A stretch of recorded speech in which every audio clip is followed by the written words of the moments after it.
Tiada kata yang manis selain ucapan syukur kepada Bapa di surga yang boleh kami kenal di dalam nama Tuhan Yesus Kristus.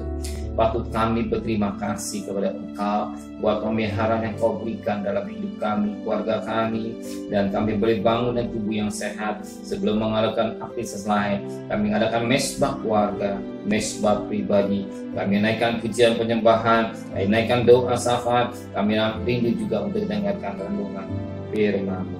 Roh Kudus mengurapi hamba-Mu, Roh Kudus mengurapi kami yang mendengarkannya, dan lembutkan hati kami sehingga butir firman menjadi berkat buat kami. Haleluya. Amin. Shalom. Pagi, mari sama-sama kita akan membuka firman Tuhan dari Markus pasal yang ke-14. Markus pasal 14 ayat 43 sampai ayat 52. Markus pasal 14 ayat 43 sampai 52. Yesus ditangkap. Waktu Yesus masih berbicara, muncullah Yudas, salah seorang dari ke-12 murid itu, dan bersama-sama dia serombongan orang yang membawa pedang dan pentung, disuruh oleh imam kepala, ahli Taurat dan tua-tua. Orang yang menyerahkan dia telah memberitahukan tanda ini kepada mereka. Orang yang kucium dia, itulah dia, tangkaplah dia dan bawalah dia dengan selamat. Dan ketika dia sampai di situ, ia segera maju mendapatkan Yesus dan berkata, Rabi, lalu mencium Yesus. Maka mereka memegang Yesus, menangkap Yesus. Salah seorang dari mereka yang ada di situ menghunus pedangnya, lalu meletakkan kepada hamba imam besar sehingga putus telinganya. Kata Yesus kepada mereka, sangkamu aku ini penyamuk? Maka kamu datang lengkap dengan pedang dan pentung untuk menangkap aku. Pada tiap-tiap hari aku ada di tengah-tengah kamu mengajar di bait Allah, dan kamu tidak menangkap aku, tapi haruslah digenapi yang tertulis dalam kitab suci. Lalu semua murid itu meninggalkan dia dan melarikan diri. Ada seorang muda yang pada waktu itu hanya memakai selai kain lena untuk menutup badannya. Mengikuti mereka hendak menangkapnya, tapi lepas kainnya dan lalu lari dengan telanjang. Kita perhatikan yang sangat menarik.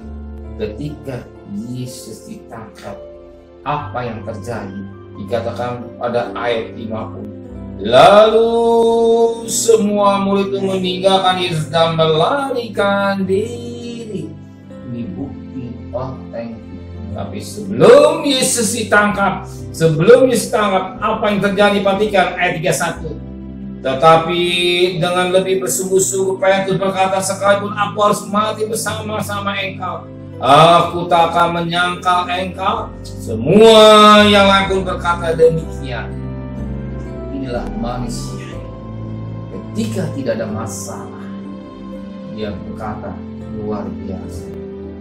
Tetapi ketika ada masalah, ternyata meninggalkan, lari, meninggalkan, tidak sesuai dengan kenyataan. Manusia maunya enak. Ketika menghadapi persoalan, ceritanya lain. Ketika ada ujian, ceritanya lain. Ketika ada masalah, ceritanya lain. Ketika ada persoalan, ceritanya lain. Tapi belum ada persoalan, dia bilang, aku cinta Tuhan, aku mau setia ikut Tuhan, aku mau melayani Tuhan, aku mau sungguh-sungguh ikut Tuhan. Tapi buktinya yang terjadi, sering terjadi dari manusia. Bahkan banyak anak-anak Tuhan yang tergeletak. Dan apa yang terjadi, katakan tadi ayat yang ke-50. Lalu semua murid Yesus meninggalkan Yesus dan melarikan. Ini otentik. Manusia menghadapi perasaan banyak kali meninggalkan, tidak sesuai dengan ketika dia senang, ketika tidak persoalan. Saya mau setia ikut Tuhan, saya mau melayani Tuhan, saya melakukan sesuatu, katakan selalu buat Tuhan. Tapi ketika mari masa, sepertinya tidak mampu, Tuhan tidak bisa, seperti Tuhan belum menolong. Apa tidak tadi meninggalkan? Kita meninggalkan Tuhan.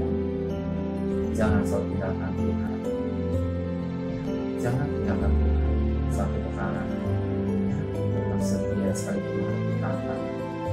Tetap setia sekalipun dipohon. Tetap setia melayani Tuhan sekalipun seorang berat. Tetap setia. Mau setia. Amin. Benar Bapa di surga. Engkau berkata, setia sampai nafas yang terakhir. Aku akan berikan mahkota kehidupan. Sering manusia menghadapi tantangan tidak tahan. Tambahkan kekuatan buat kami semua yang hadir. Mohon kami kemenangan dalam hidup kami hadapi Tuhan. Terima kasih Bapa di surga.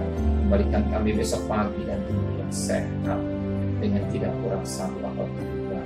Berkati Bapak Presiden, Wakil Presiden, para Menteri, para Gubernur, para Bupati, para Wali Kota, para Camat, para Lurah, para RW, para RT, para medis, para relawan, para TNI, para Polri, bahkan mereka yang hidup di depan. Berkati kesehatan keluarganya, pelihara keluarganya sebagai warga negara yang baik. Kami mau divaksin, kami memperhatikan protokol kesehatan. Istimewa Tuhan, anugerah Tuhan berlaku buat bangsa kami Indonesia, biar negara kami boleh mengalami pemulihan ekonomi. Lebih pada itu, yang sakit semakin habis, yang sakit juga semakin habis, tapi yang sembuh semakin banyak. Tuhan, hanya belas kasihan terjadi buat bangsa kami Indonesia. Terima kasih Bapak surga dan kekasih. Terimalah berkat nikmat dari Allah Bapa, cinta kasih sayang dari Tuhan Yesus Kristus, dan berkat Roh Kudus nyata saudara hari ini sampai Maranatha Tuhan Yesus datang. Yang cinta Dia katakan amin. Tuhan memberkatinya.